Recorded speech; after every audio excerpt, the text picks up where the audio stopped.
네, 반갑습니다. 더 바른 TV의 창쌤입니다. 날씨가 너무 춥죠? 네, 그리고 날씨가 너무 꽁꽁 얼어붙었고, 지금 우리의 경제도 꽁꽁 얼어붙었습니다. 자, 이런 시기에 여러분들 건강관리 잘 해주시면서 잘 극복해 나가시기를 간절히 기원합니다. 저희가 2002년 월드컵 때 4강 신화를 이뤘죠. 그때 정말 환호했습니다. 자, 이 기간을 잘 극복하셔서 정말 모든 분들이 환호하고 박수 치면서 행복한 그런 모습으로 바뀌기를 간절히 기원합니다.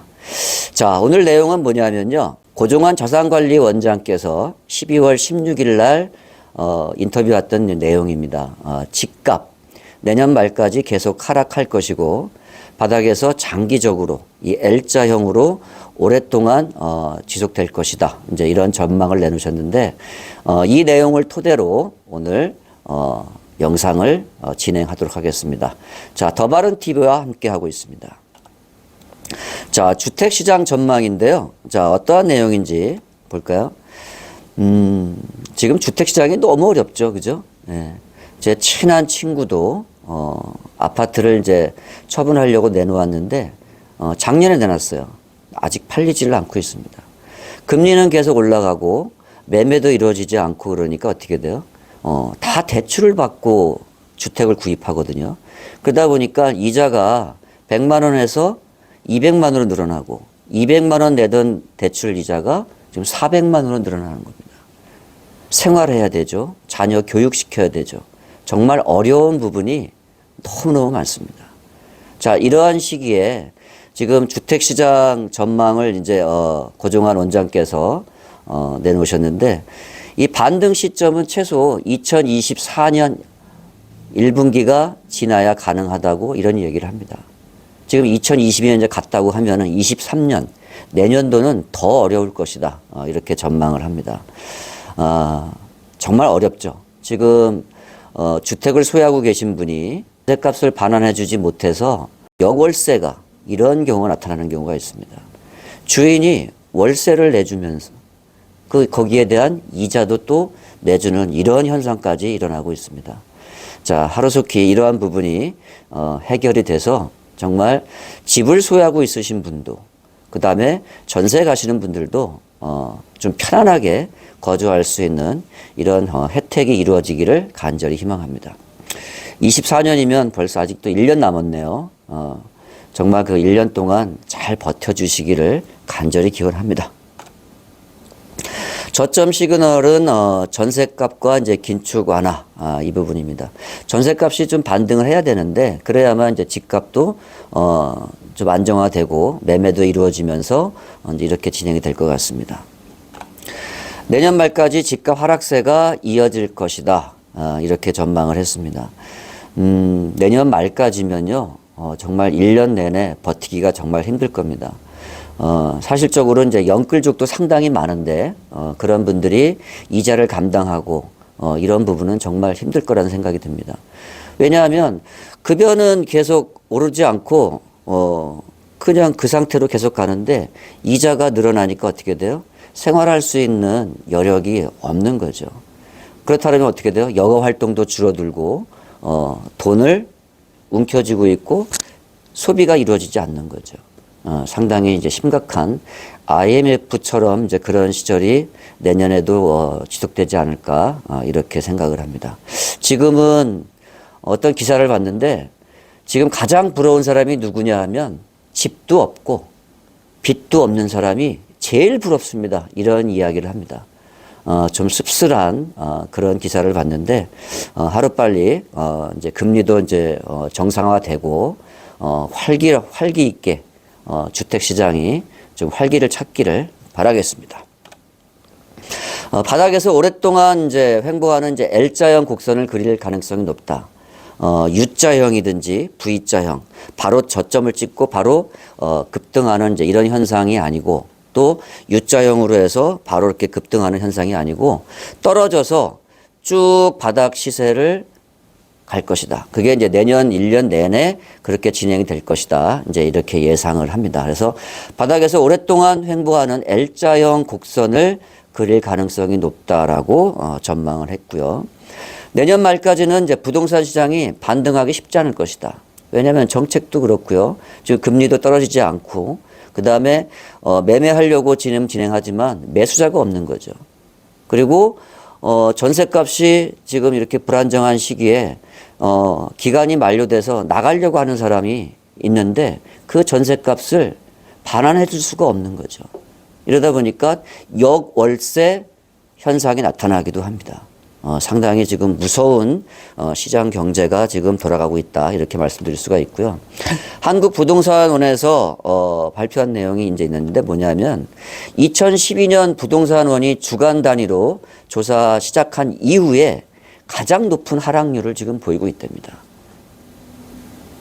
2012년이면 지금 12년 동안 지금 이 조사 시작을 했는데 그 이후에 가장 높은 하락률을 보이고 있다. 너무 무섭죠. 12주째면 어떻게 됩니까? 3개월 동안 사상 최대 낙폭을 경신하고 있다는 겁니다. 자, 이러고 있으니까 얼마나 지금 힘든 세상을 지금 살고 있는 겁니까? 물론 부자 같은 경우는 상관이 없죠.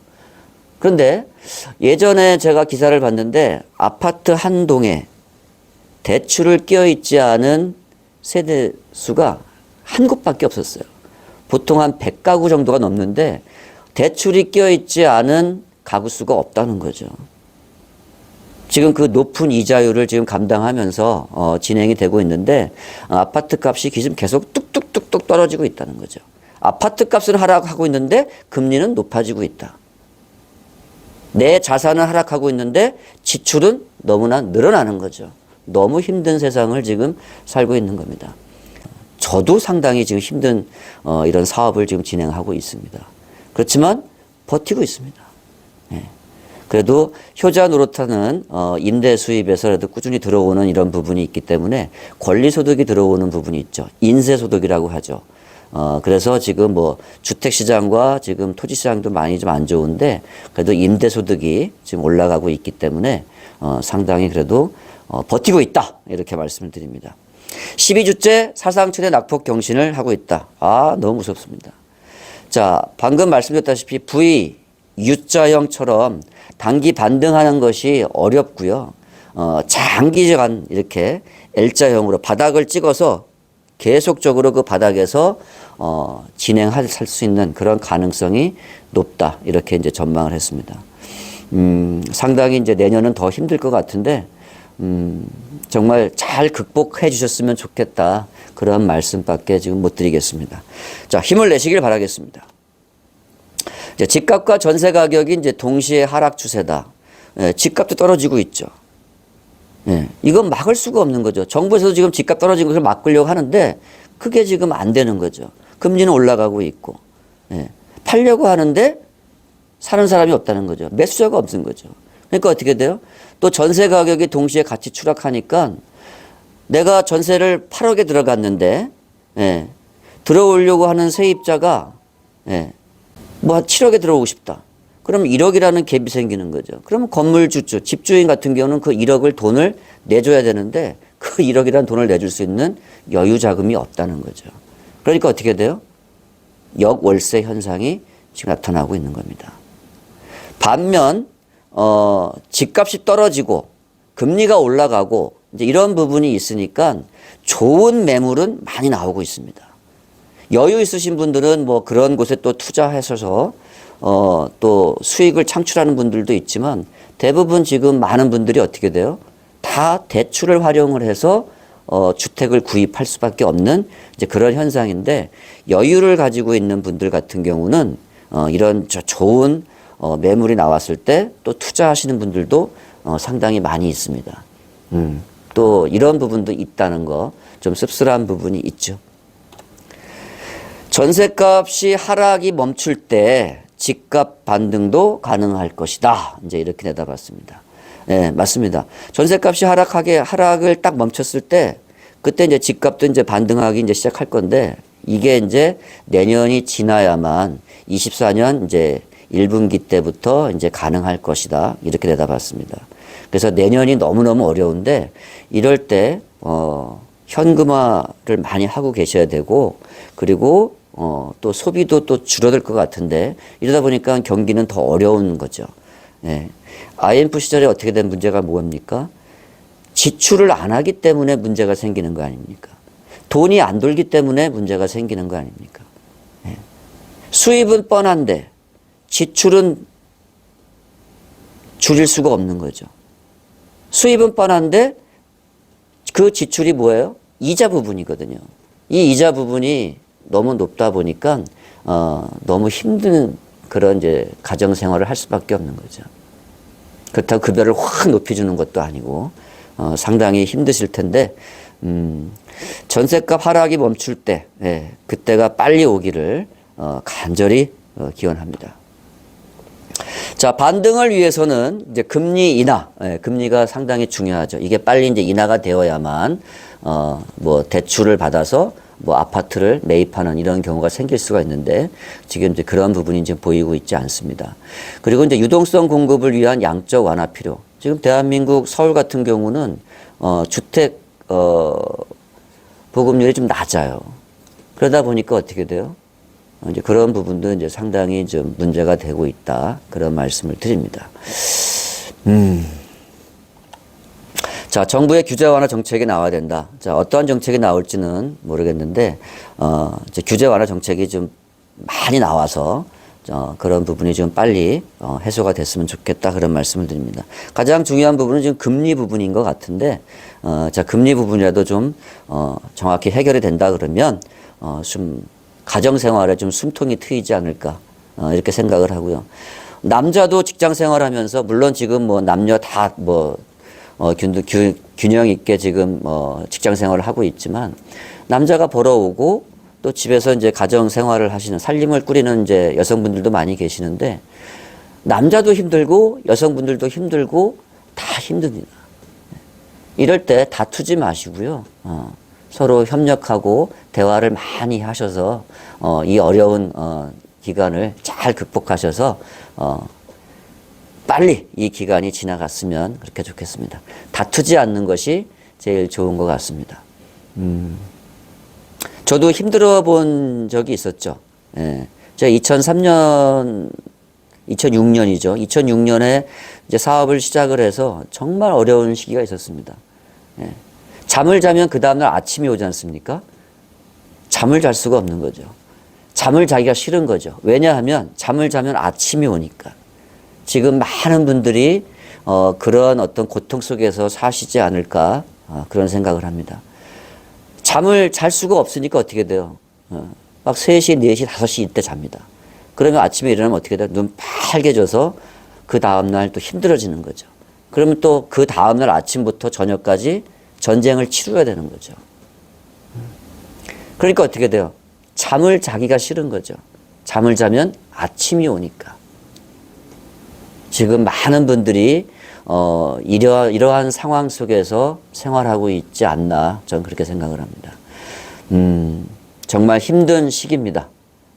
정말 이 기간을 잘 극복하셔서 정말 또 행복한 그런 시간이 빨리 왔으면 좋겠다 그런 말씀을 드립니다.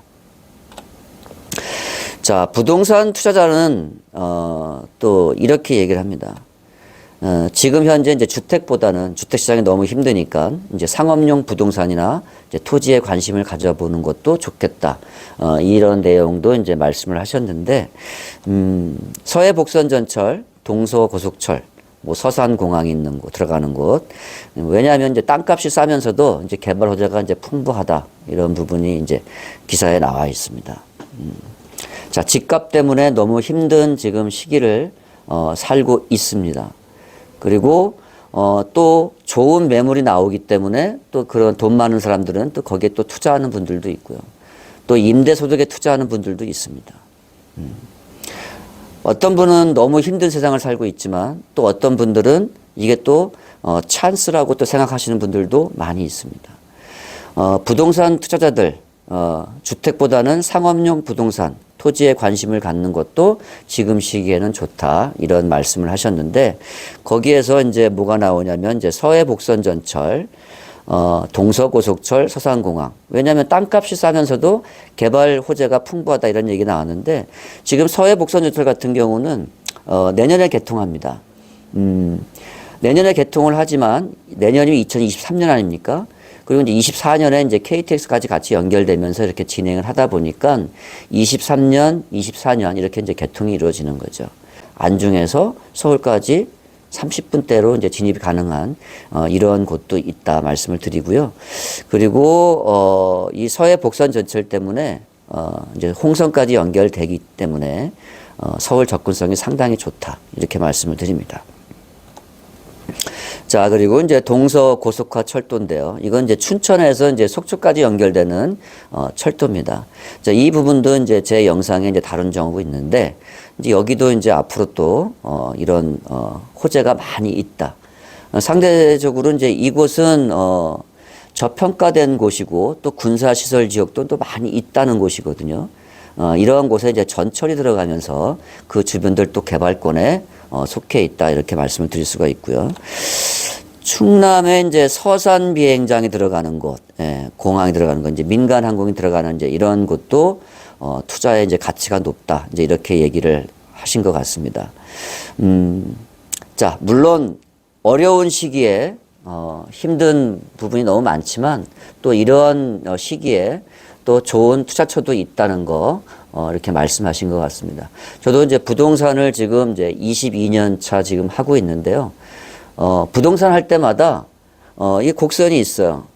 고점을 찌를 때가 있고 저점을 찍을 때가 있습니다. 그럴 때마다 운동을 합니다. 산에 갑니다. 어느 분들은 뭐 술을 마시고 막 이렇게 하시는 분들이 많이 계시는데 제가 이제 술을 많이 안 좋아하기 때문에 저는 운동을 합니다. 산행을 함으로써 스트레스를 날려버리고 또 거기에 따라서 제 건강도 더 좋아지는 것 같습니다.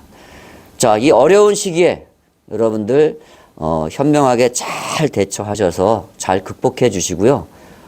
지금 경제도 꽁꽁 날씨도 꽁꽁 얼어붙은 이러한 시기에 여러분들 건강관리 잘 한번 해주시길 바라겠습니다.